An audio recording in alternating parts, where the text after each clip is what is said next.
நான் தான் உங்கள் பிரவீன். ஸோ இன்றைக்கி நம்ம என்ன வீடியோ பார்க்க போகிறோம்னு சொன்னால், நாளைக்கு வாக்கு செலுத்துகிற நாள். ஸோ வாக்காளர்கள் பார்த்திங்கன்னா அவங்கவர் ஊருக்கு அருகாமையில் இருக்கிற வாக்குச்சாவடியில் போய் வாக்கு செலுத்துவாங்க. ஸோ நிறைய பேருக்கு பார்த்திங்கன்னு சொன்னால் அவங்கள்ட்ட ஓட்டர் ஐடி கார்டு இருக்காது. ஆனால் பார்த்திங்கன்னா அவங்களுடைய பேர் ஓட்டர் லிஸ்ட்டில் பேர் இருக்கும். ஸோ உங்களுடைய பேர் ஓட்டர் லிஸ்ட்டில் இருந்து உங்கள் கையில் ஓட்டர் ஐடி கார்டு இல்லைன்னு சொன்னால் நீங்கள் கவலைப்பட தேவையில்லை. ஏன்னு சொல்லி பார்த்திங்கன்னு சொன்னால் உங்களுடைய பேர் ஓட்டர் லிஸ்ட்டில் இருந்தால் நம்முடைய இந்திய தேர்தல் ஆணையம் ஒரு 13 அடையாள அட்டை பார்த்திங்கன்னு சொன்னால் சொல்லியிருக்காங்க.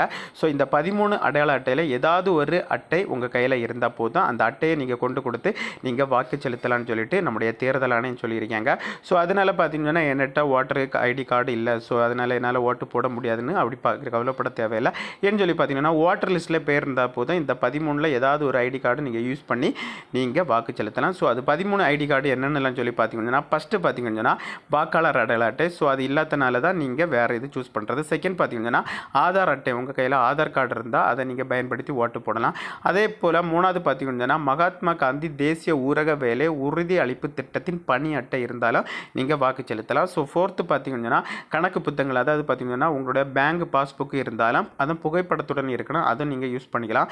அஞ்சாவது பார்த்திங்கன்னா மருத்துவ காப்பீடு ஸ்மார்ட் அட்டை, அதாவது பார்த்திங்கன்னா ஹெல்த் ஐடி கார்டு நிறைய இருக்குது பார்த்திங்கன்னா இருக்கும் கையில் ஹெல்த் ஐடி கார்டு, அதை யூஸ் பண்ணி நீங்கள் வாக்கு செலுத்தலாம். அடுத்து பார்த்திங்கன்னா டிரைவிங் லைசன்ஸ் இருந்தாலும் ஓட்டுநர் உரிமை இருந்தாலும் நீங்கள் அந்த ஐடி கார்டை பயன்படுத்தி நீங்கள் ஓட்டு செலுத்தலாம். அடுத்து பார்த்திங்கன்னா ஏழாமைக்கான தனித்துவமான அட்டை, அந்த அட்டை இருந்தாலும் நீங்கள் ஓட்டு செலுத்தலாம். ஸோ அதுக்கப்புறம் பார்த்திங்கன்னா எட்டாவது பார்த்திங்கன்னா வருமான வரி நிரந்தர கணக்கு அட்டை நிறைய பேர் யூஸ் பண்ணுவாங்க. ஸோ அந்த அட்டையை நீங்கள் பயன்படுத்தி ஓட்டு செலுத்தலாம். ஸோ இந்த ஐடி கார்டெல்லாம் செலுத்தி ஓட்டு செலுத்துறீங்கன்னா ஓட்டர் லிஸ்ட்டில் பேர் இருந்தால் மட்டும்தான் இந்த ஐடி கார்டு யூஸ் பண்ண முடியும்.